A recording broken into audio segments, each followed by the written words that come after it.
গল্পটা পুরনো, কিন্তু প্রশ্নটা নতুন করে ফিরেছে। 2021 সালে পরিমণিকে দামি গাড়ি উপহারের অভিযোগে আলোচনায় আসেন মশরুর আরিফিন। তিনি অবশ্য অভিযোগ অস্বীকার করেন। এবার সেই ঘটনায় সামনে এসেছে খন্দকার মশরুর হোসেন মিতুর নাম। তবে আলোচিত মশরুর কি সত্যিই তিনি, নাকি পুরনো সেই বিতর্কে ছিল বড় কোনো ভুল? উত্তর এখনো অস্পষ্ট। হ্যালো, আমি পরিমণি।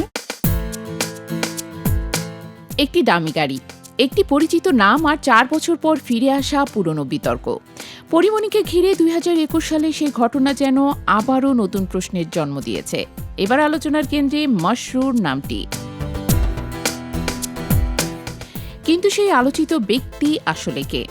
2021 সালে চিত্রনায়িকা পরিমণিকে প্রায় 3.5 কোটি টাকা মূল্যের একটি গাড়ি উপহার দেওয়ায় অভিযোগ সামনে আসার পর সিটি ব্যাংকের তৎকালীন ব্যবস্থাপনা পরিচালক মশরুর আরিফিনের নাম আলোচনায় আসে।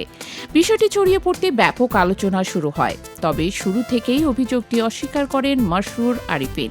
তিনি স্পষ্টভাবে দাবি করেন, পরিমণি নামের কাউকে তিনি কখনো দেখেননি, তার সঙ্গে কোনো পরিচয় বা যোগাযোগও নেই। শুধু তাই নয়, ওই সময় প্রকাশিত সংবাদে সিটি ব্যাংকের চেয়ারম্যানের নাম নিয়েও ভুল তথ্য থাকার বিষয়টি সামনে আসে। মশরুর আরিফিন প্রশ্ন তোলেন, যখন একটি ব্যাংকের চেয়ারম্যানের নামই ভুলভাবে প্রকাশিত হয়, তখন তার বিরুদ্ধে গাড়ি উপহার দেওয়ার মতো গুরুতর অভিযোগের ভিত্তি কি, সেটি যাচাই করা প্রয়োজন। এরপর আসে গুরুত্বপূর্ণ মোড়। 24শে আগস্ট 2021 তারিখে দৈনিক ইত্তেফাকে তাদের প্রথম পৃষ্ঠায় প্রকাশিত সংশোধনীতে স্বীকার করে একটি প্রতিবেদনে ভুলবশত মশরুর আরিফিনের নাম ছাপা হয়েছিল। একই সঙ্গে শওকত রুবেল নামে সিটি ব্যাংকের চেয়ারম্যানের যে পরিচয় দেওয়া হয়েছিল সেটিও ভুল বলে জানানো হয়। সংবাদপত্রটি আরও জানায়, পরিমণির ঘটনার সঙ্গে মশরুর আরিফিনের কোনো সংশ্লিষ্টতা নেই এবং ভুলভাবে তার নাম প্রকাশিত হওয়ায় তারা দুঃখিত। তাহলে এত বছর পর আবার কেন ফিরে এলো সেই নাম? সম্প্রতি প্রকাশিত কিছু প্রতিবেদনে দাবি করা হচ্ছে 2021 সালের ঘটনায় আলোচিত মশরুর আসলে মশরুর আরিফিন নন। সেখানে খন্দকার মশরুর হোসেন মিতুর নাম সামনে এসেছে। তিনি সাবেক মন্ত্রী খন্দকার মোশাররফ হোসেনের ছেলে এবং সাইমা ওয়াজেদ পুতুলের সাবেক স্বামী। নতুন এই দাবিকে ঘিরে সামাজিক যোগাযোগ মাধ্যমেও নানা আলোচনা চলছে। কেউ কেউ বলছেন, পুরনো ঘটনায় একই নামের কারণে তৈরি হয়েছিল বড় ধরনের বিভ্রান্তি। আবার বিভিন্ন সূত্রের বরাত দিয়ে আরও কিছু দাবি সামনে আনা হচ্ছে। এমনকি 2021 সালে পরিমণিকে গাড়ি দেওয়ার অভিযোগের সঙ্গে মিতুর নাম জড়ানোর নানা বক্তব্য ছড়িয়ে পড়েছে।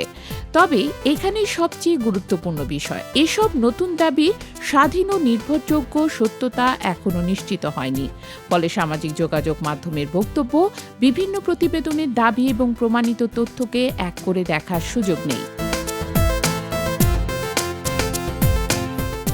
নিশ্চিতভাবে যা জানা যায় তা হল, 2021 সালে পরিমণিকে গাড়ি উপহার দেওয়ার অভিযোগে মশরুর আরিফিনের নাম প্রকাশিত হয়েছিল। তিনি তা অস্বীকার করেছিলেন এবং পরে দৈনিক ইত্তেফাকেও তার নাম ভুলভাবে প্রকাশের বিষয়টি স্বীকার করে সংশোধনী দিয়েছিল। অন্যদিকে এখন যে খন্দকার মশরুর হোসেন মিতুর নাম সামনে আসছে, সেটি নতুন একটি দাবি হিসেবে আলোচনায় এসেছে। এর সত্যতা প্রমাণের জন্য প্রয়োজন নির্ভরযোগ্য ও স্বাধীনভাবে যাচাই করা তথ্য। তাই পুরনো সেই গাড়ি বিতর্কে প্রশ্নটি আবারও সামনে, আলোচিত মশরুর আসলে কে?